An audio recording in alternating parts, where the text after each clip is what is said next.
일반 요소세는 이제 이런 얘기죠. 자, 쌀에도 노동과 자본이 투입되고 옷에도 노동과 자본이 투입되잖아요. 생산 요소 시장에서. 그러면 다 세금을 매기는 거죠. 노동에도 세금을 매기고 다 세금을 매기는 게 일반 요소세죠. 뭐 생산 요소에 다 세금을 매기는 거죠.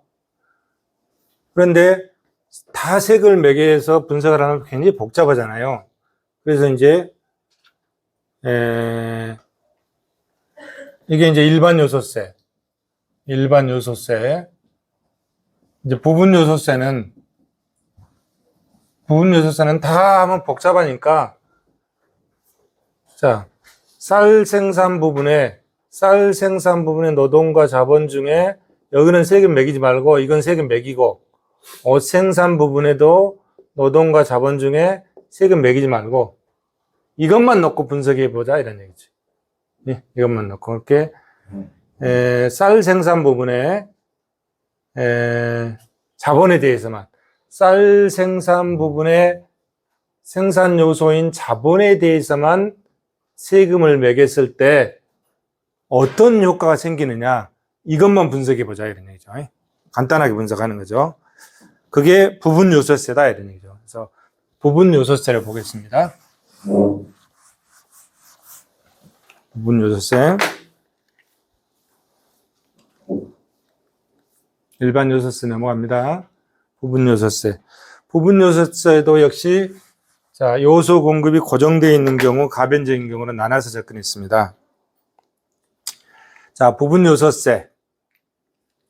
아까 말씀드렸듯이 쌀 생산 부분의 노동에 대해서는 부과하지 않고 쌀 생산 부분의 자본에 대해서 세금을 부과한다. 이건 뭐라고 표시했죠?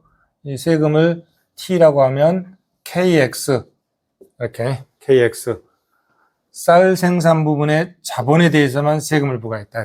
여기도 부과하지 않고 이렇게만 해보겠다 이런 거죠. 이렇게만, 이렇게. 자, 부분 요소세 부과에 따른 귀착 분석 방법.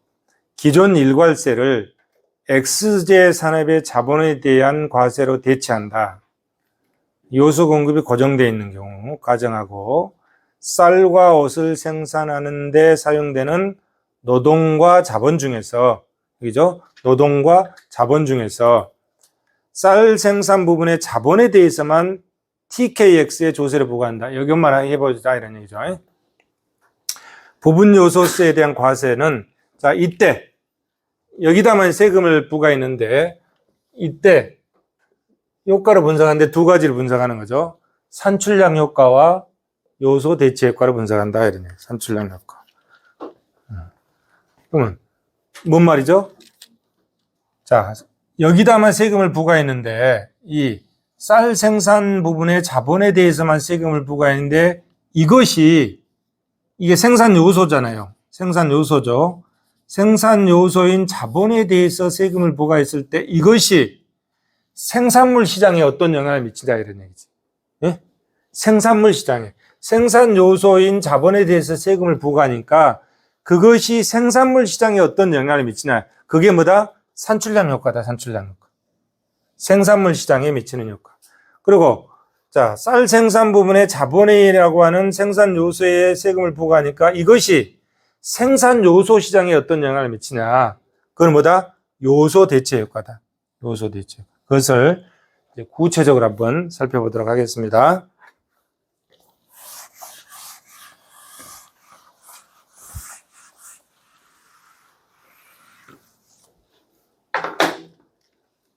자, 산출량 효과, 생산물 시장에 미치는 효과죠.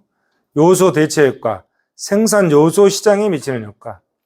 자, 먼저 산출량 효과. 특정한 산업에 사용되는 특정한 생산 요소에 대해서 과세했을 때 생산물 시장의 상대 가격이 어떻게 변하느냐.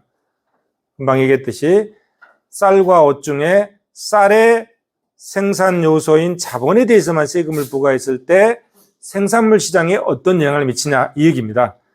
과세된 산업에 생산되는 재화의 상대 가격을 올린다.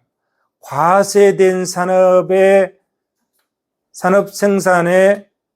생산 재화의 상대 가격을 올린다. 과세된 산업, 쌀에 대해서 쌀 생산 부분의 자본이잖아요. 예. 재화는 뭐요? 쌀이잖아요. 쌀. 예.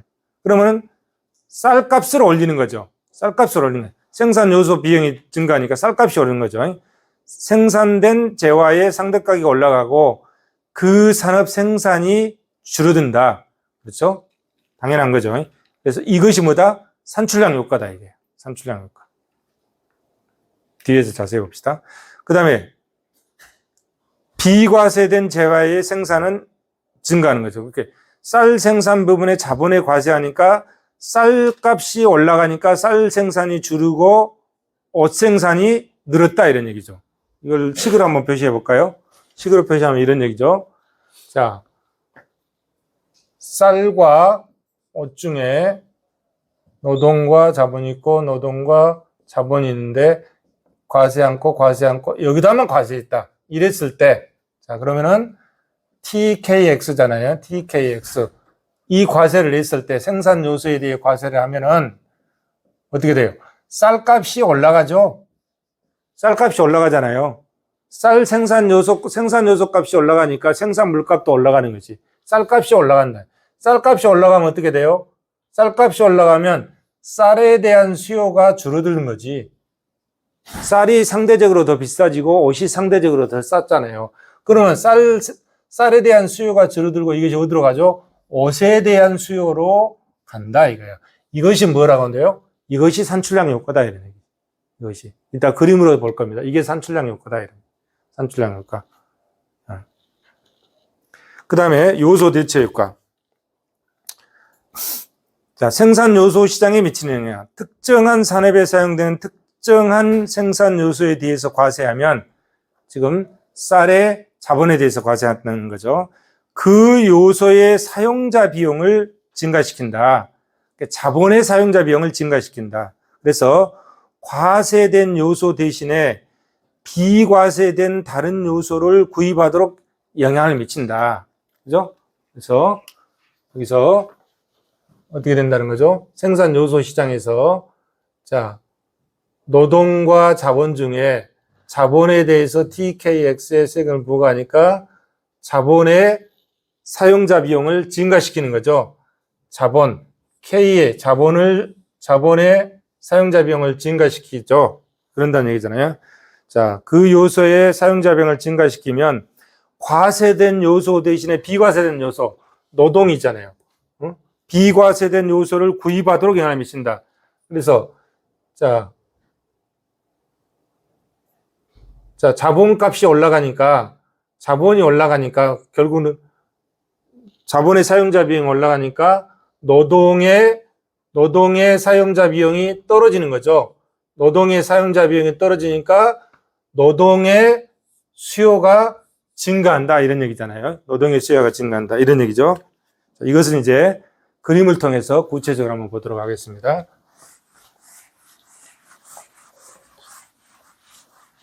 여러분들이 제가 설명할 때 칠판을 잘 봐야 금방 이해가 됩니다.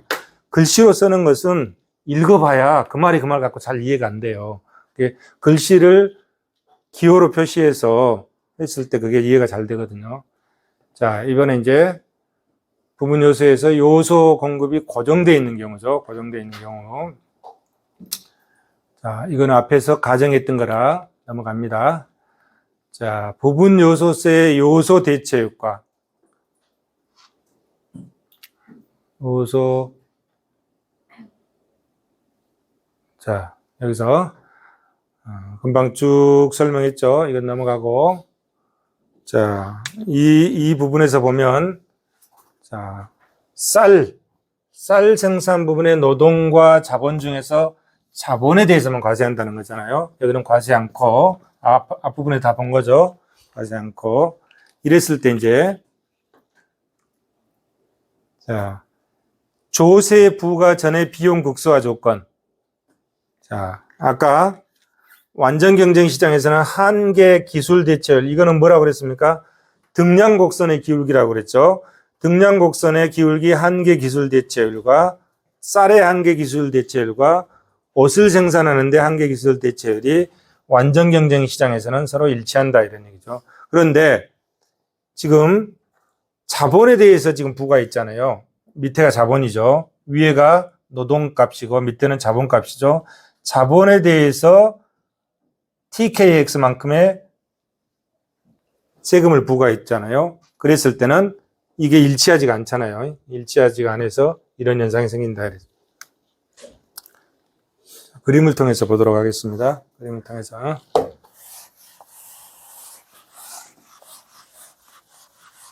자, 이 그림을 보시면, 자, 이 그림을 보시면 지금 어떻게 되나요? 여기가 노동이죠. 에지오스 상자잖아요. 이게 노동이고 이게 자본이죠. 노동과 자본을 투입해서 쌀과 옷을 생산한다는 거잖아요.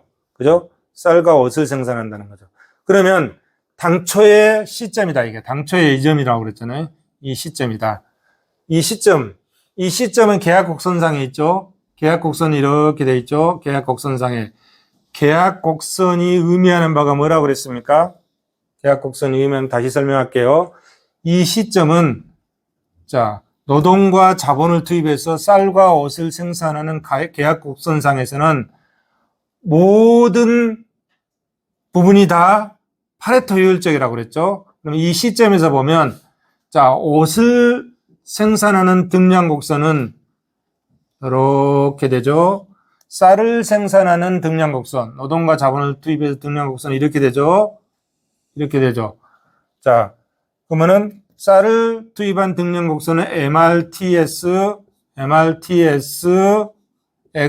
LK, X가 되는 거죠. X가 되죠. 옷을 생산하는 등량곡선은 MRTS, 노동과 자본을 투입한 LK, Y가 되죠. 이 두 개가 이 점에서는 일치하고 있는 겁니다. 자, 기술이 일치하는 거예요. 자, 이 시점에서는 일치하고 있는 거예요. 그죠? 여기까지는 앞부분에서 우리가 설명을 했죠. 일치하고 있습니다. 자, 그런데 지금 우리는 이 상태에서는 이제 완전 경쟁 시장이잖아요. 이 상태에서 세금을 부과한다. 세금을. 쌀에 대해서 자본에 대해서 세금을 부과한다고 그랬죠. 그래서 T, K, X 이 세금을 부과한다고 했잖아요. 세금을 부과하면 아까 뭐라고 그래서 두 가지 효과가 생긴다고. 두 가지 효과가, 하나는 뭐 산출 효과, 산출량 효과. 여기서 계약 곡선을 따라서 이동하는 이 부분, 이거를 산출 효과라고 한다 이래요. 계약 곡선을 따라서 이동하는 이 부분, 이걸 산출 효과라고 하고, 계약 곡선을 벗어나서 C점에서 D점으로 이동하는 이 부분, 이거를 뭐라고 한다? 요소 대체 효과라고 한다. 자, 왜 그런지 설명을 할게요. 왜 그런지. 자, 여기서 보시면 먼저 산출량 효과. 자, 다시 한번 설명할게요. 산출량 효과.